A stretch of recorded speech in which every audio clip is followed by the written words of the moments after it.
Today we're talking about new patient appointments and how to get more of them. So if your schedule looks a little bit light, there's some big spaces on the calendar, you want to get those filled, or maybe you're running ads and you're not booking as many patients from those ads.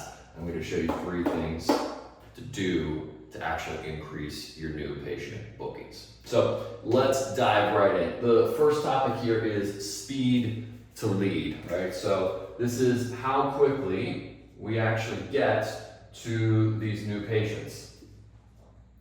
And this can be measured in 2 ways, right? You have your inbound and your outbound.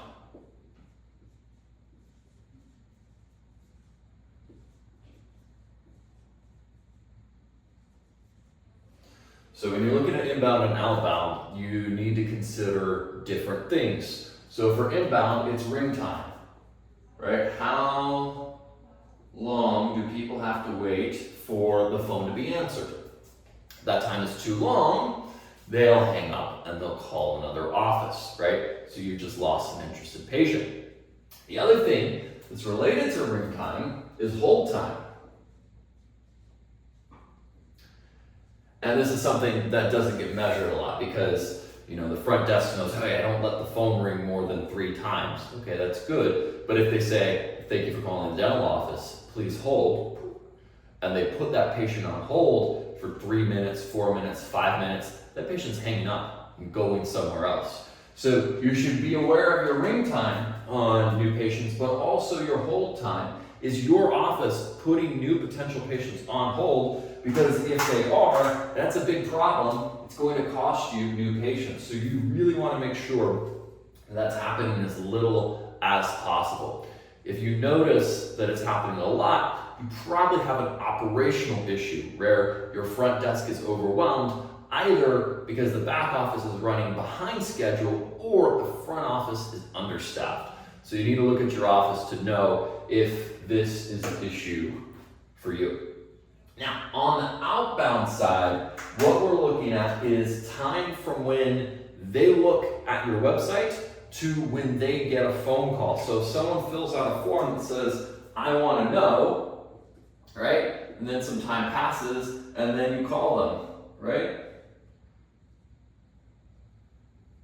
It's a very poor telephone here, right? But this duration here, how long does it take from the moment they pop in on your website to when you give them a ring? If that time is too long, you're going to lose the patients, right? So ideally, you're calling them in 3 minutes or less,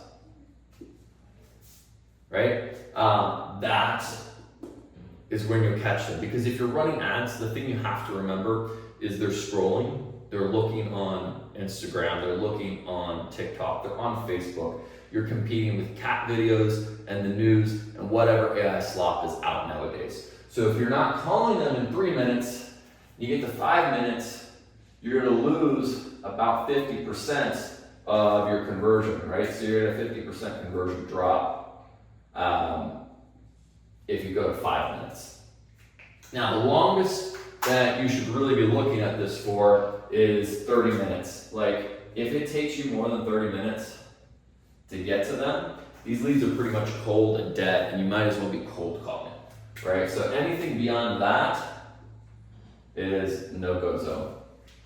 You're basically calling random people who will not remember you, who don't know who you are, and you're going to get almost no pickups. And when you do, you have to do a lot of explaining.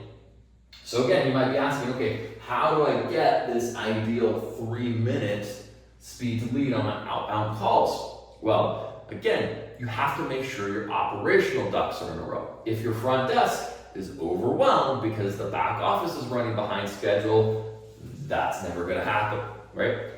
Ideally, if you're spending a lot of money on ads, you should have a dedicated call center person whose only job is to hit that KPI. Can I pick up the phone and get them in 3 minutes? Okay, so this solves speed to lead, right? Next thing we're looking at is time on call. So this is the amount of time that was spent on the phone call, right? Too short and it's a problem, right? So if you're seeing phone calls that are 2 minutes or 3 minutes long, this right here is already an issue, because not a lot of good stuff can happen in that time unless the patient just calls and says, give me an appointment. But even then, it's going to lead to show rate issues, right? Now, the other danger zone when it comes to time on call is if your phone call is more than 10 minutes,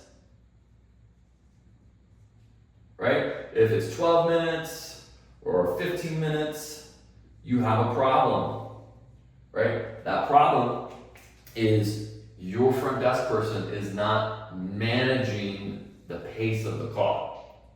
The patient is going off on a tangent, they're talking about something else, they're not in relevance to what this patient needs, and they're probably getting overwhelmed with questions, right? So ideally, you want somewhere between 5 and 10 minutes for your new patient phone calls. If you're in this sweet spot, you're probably doing a good job booking appointments, right? I know you don't have time to go and look at every single call that your team has made, but you can scan through and look, hey, are most of my calls happening in this 5 to 10 minute range?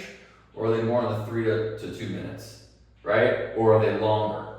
One time I saw an office that had calls averaging 30 to 45 minutes, and they were horrible, right? They were talking about politics, they were talking about the weather, they were talking about all kinds of stuff that had absolutely no relevance to the patient or booking an appointment. So you gotta look at time on call. Lastly, words, you're gonna look at your scripting. Right? You're scripting for booking new patient appointments. A lot of you don't have scripting. If you don't have scripting, I have scripts for you. You can check out my website, they're free.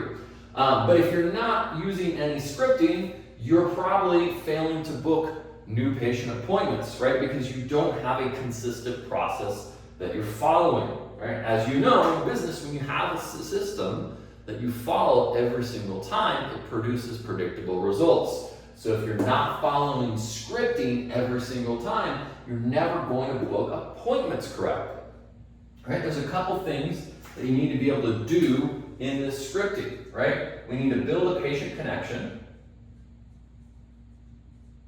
right? Your patient needs to feel like you care. If they don't get that good feeling on the phone call, even if they book, you get a show rate problem, right? Because they're going to call a lot of different offices. So you want to make sure that they feel good. Your script should achieve that. Also, we need to create problem awareness, right?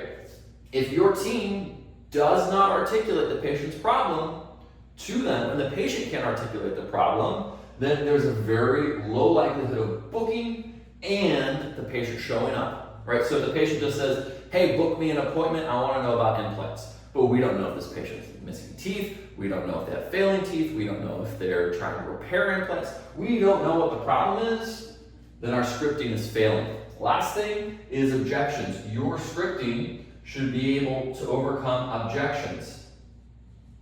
One of those being price. What's your price?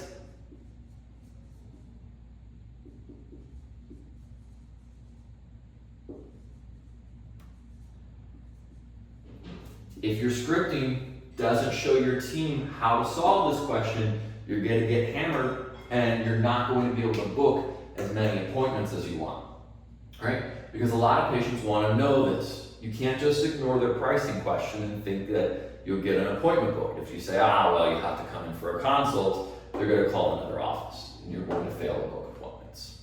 Okay, so in summary, the things we need to do, check your speed to lead, make sure that your inbound does not have long holds and short ring times. Check for this. Outbound, ideally 3 minutes. If you've got to 5 minutes, it's longer than 30 minutes, you're wasting leads. So you really need to make sure you got your speed to lead on point.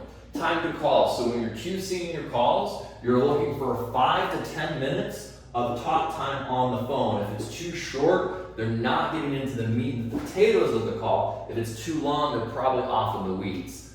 Lastly, if you want to book more appointments, you need to have solid new patient scripting that builds connection, that addresses the patient's problems, and that helps your team to overcome objections, particularly answering price-related questions.